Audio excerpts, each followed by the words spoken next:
To focus on what's happening today. There were no government spokespersons on the media this morning. I see the Health Secretary's made it to the chamber. And that's the point, Mr. Speaker. This virus isn't defeated. We're going to face other tests where the British people may be asked by their leaders to make further sacrifices for the greater good. Her Majesty the Queen sat alone when she marked the passing of the man she'd been married to for 73 years. Leadership. Sacrifice. That's what gives leaders the moral authority to lead. Does the Prime Minister think he has the moral authority to lead and to ask the British people to stick to the rules? Not only that, Mr. Speaker, but the Labour Party and the Labour leader in particular have played politics, Mr. Speaker, throughout this pandemic. The nation is in shock. Keir Starmer, the man who promised to make Brexit work, has just signed what many are calling the most treacherous betrayal of the British people since the EU referendum itself. And, in an unprecedented move, Prince William, the future King of the United Kingdom, has broken royal silence with a declaration so thunderous it has shaken Westminster to its core. This is not the Brexit our people voted for. That's the line reportedly uttered by Prince William behind closed doors. According to sources close to the palace, and in a rare show of fury, the prince has allegedly vowed that his first goal as king will be to remove Starmer from power and restore the will of the people. The so-called Brexit reset deal is nothing more than a full frontal surrender. After months of secretive negotiations with Brussels, Keir Starmer has delivered a backroom agreement that sells out British sovereignty, opens the gates to EU influence, and spits in the face of millions who voted to leave in 2016. So when the journalist Kevin Schofield received a text from a Labour MP which said this evening, "We look like a chaotic, scruffy, angry, deluded, dangerous rabble. We hate success, hard work, intelligence and wealth. We like mediocrity, laziness, irresponsibility. We're chanting the name of our leader like a cult." Why would anyone vote Labour? Well, let's break it down. Under this new deal, British passports will be scanned into more EU e-gates, turning our citizens back into subjects of European bureaucracy. This is the reality we're facing. We're crawling back to EU food and animal health standards, opening our markets and border rules to Brussels once again. And what does the UK get in return? A few sausages back on supermarket shelves, a token steel concession, a vague promise about Erasmus, and whispers of a youth mobility scheme code for free movement too. This isn't a trade deal, it's a Trojan horse. Prince William, who has largely stayed neutral on political affairs, is said to be privately furious at the blatant betrayal of Britain's democratic mandate. Insiders claim he views Starmer's actions as not just a political blunder, but a moral and constitutional outrage. And he's not alone. Nigel Farage has called the deal Brexit in name only. And in Westminster, Labour is at war with itself. Angela Rayner is reportedly furious that Starmer pushed through this EU appeasement without consulting key factions of the party.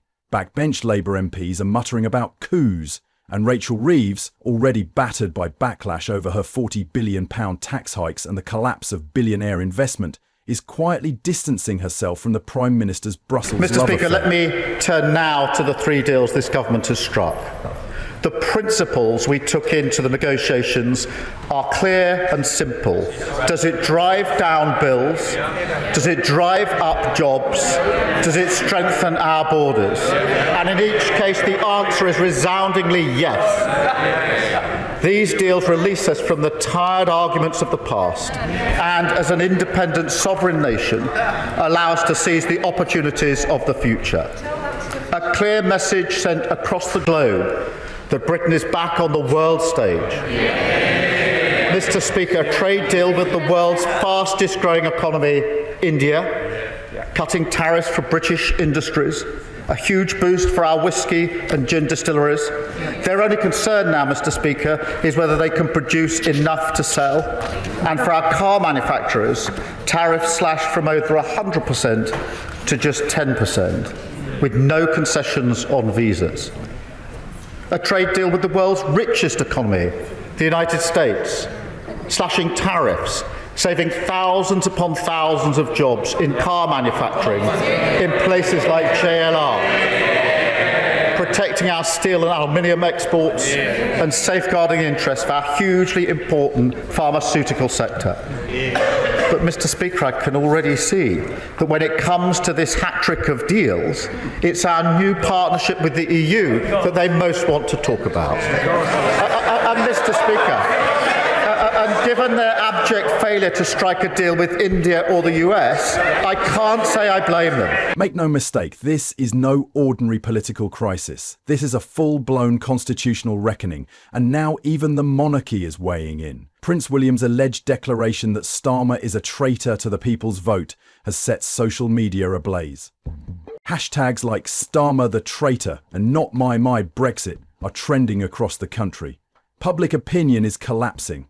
Polls show a double-digit swing away from Labour in under 48 hours, and many are now asking, how long can Starmer survive? Because this isn't just about Brexit anymore. This is about trust, about democracy, about a man who promised to honour the will of the people and then did the exact opposite. Let's not forget Starmer campaigned on respecting the referendum. He mocked those calling for a return to Brussels. And yet, less than a year into office, he handed the EU a golden key back into British life. Fishing rights are still under EU control. Immigration policy is being explored with Brussels. Starmer's deal avoids paying the EU, but only by aligning our emissions trading scheme with theirs. Translation: more regulation, less control. Meanwhile, inflation continues to crush working families. Reeve's tax hikes are bleeding small businesses dry. Reform UK is on the march, and Starmer's response? Surrender. The country is demanding answers. Millions of Leave voters feel betrayed. Even many remaining voters are asking, was this the plan all along? Prince William's bold words have struck a national chord. He's not interfering in party politics. He is defending the soul of the nation. And whether officially or unofficially, his stance sends a clear message to Labour. You do not get to rewrite democracy behind closed doors. With leadership tensions boiling inside the party, some say this might be the beginning of the end for Starmer. Rayner is circling, backbenches are an open revolt, and as Farage whips up support in Brexit hotlands, the threat to Labour's fragile hold on power is growing by the hour. What happens next? Will Starmer be ousted from within? Will Reform UK force a snap election?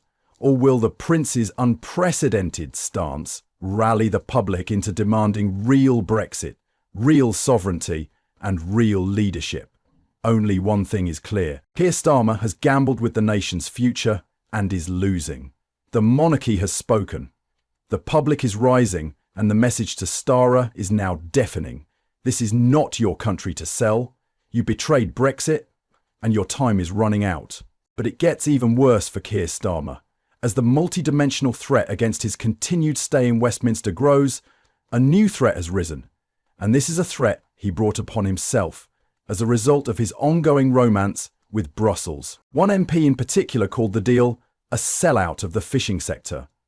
But the Prime Minister staunchly defended Britain's reset deal with the European Union, insisting the partners are looking forward to tomorrow and not relitigating Brexit. He argued the deal delivered for Britain, gave unprecedented access to the EU market, that scrapping trade barriers would cut the price of the weekly shop, and closer energy links with the continent would drive down energy bills. Highlighting recent trade agreements with the US and India as well, he emphasised, these deals release us from the tired arguments of the past and, as an independent sovereign nation, allow us to seize the opportunities of the future.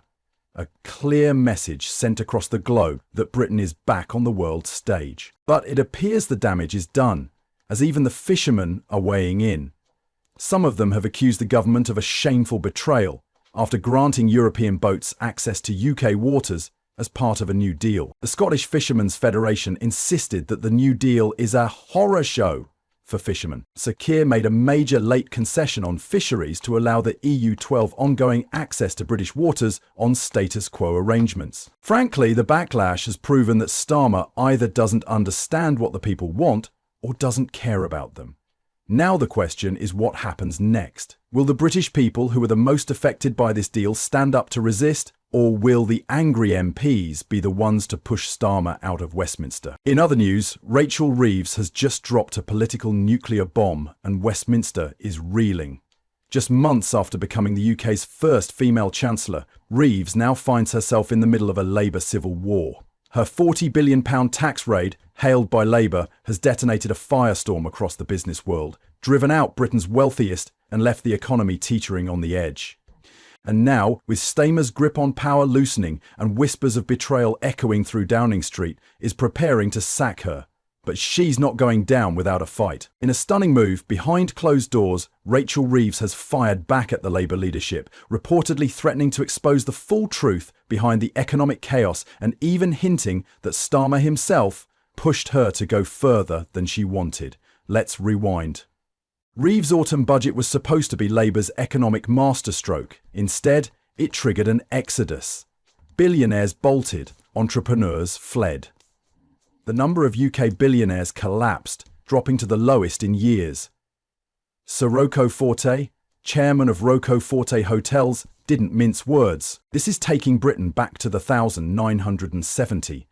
Industrialist Tony Langley warned Reeves was killing the goose that lays the golden eggs. And tech leaders slammed the Chancellor's policy as reckless, accusing her of gutting innovation and strangling growth. But what set the fire ablaze was Reeves' total war on non-DOMs, those foreign-born investors who had pumped billions into Britain's economy. Reeves scrapped their tax privileges, calling it a matter of fairness. So this is your first appearance on Good Morning Britain since quite a few months, and certainly since allegations about you enhancing your CV, your personal CV, surfaced. That was in November, I think. As it is your first appearance on the programme since that story dropped, I think it's important that we ask you about it. We don't seek to embarrass you, but we'd just quickly like to go through it. It'll take me 20 seconds to summarise it. You told Stylist magazine that you'd worked at the Bank of England for a decade. In fact, it was only 6 years, and one of those years was at the London School of Economics doing a master's course, so that's 5 years and not a decade. And in biographies that you'd actually endorsed, it was stated that you worked as an economist at the Bank of England, the British Embassy in Washington, and latterly at the Halifax Bank of Scotland. But according to your former colleagues in your actual job, you actually worked in a support department at Scottish Bank and you sort of helped out with admin and IT, and that's all earned you the nickname of Rachel from Accounts.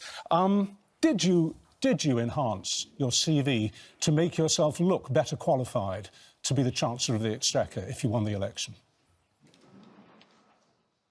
I'm really proud of the jobs that I did before I became a Member of Parliament. I worked at the Bank of England in the international area, working on investment and productivity. I worked as the second Economic Secretary at the British Embassy in Washington. I've done an undergraduate degree in PPE, a master's from the London School of Economics in economics. But the cost? Over £12 billion lost in future investment, and some of the city's top players heading for the exit. Christian Angmeyer, a major tech investor, fled to Switzerland, calling the policy a death blow to London. And Goldman Sachs Vice Chairman Richard Nod went off to Milan to escape Reeves' hammer. And all this, while inflation still bites, real wages are flat, and families across the UK are still struggling to afford essentials. So, what happened next? Was the public turned? Starmer's approval ratings slumped, and deep within Labour's inner circle, the knives came out. Rumours began to swirl that Reeves had overreached, that her policies were too aggressive and that she had become a liability. Reports say senior Labour MPs, including Starmer's allies, began meeting in private. What started as whispers turned into a full-blown purge strategy, and at the centre of it all is a plan to remove Reeves before she drags the entire government down with her. Angela Rayner, already circling like a hawk, has reportedly used the crisis to bolster her leadership ambitions, quietly building alliances while Starmer stumbles. And now, according to multiple Westminster sources, Keir Starmer has prepared the groundwork to sideline Reeves entirely. If things don't improve, if Labour's polling doesn't rebound, she's gone. But Rachel Reeves, she's not going quietly. In a bombshell private meeting earlier this week, the Chancellor is said to have warned that she won't be the scapegoat, that she won't be sacrificed to save Starmer's sinking ship. If you enjoyed this political firestorm, like the video and subscribe to the channel for more fascinating political content.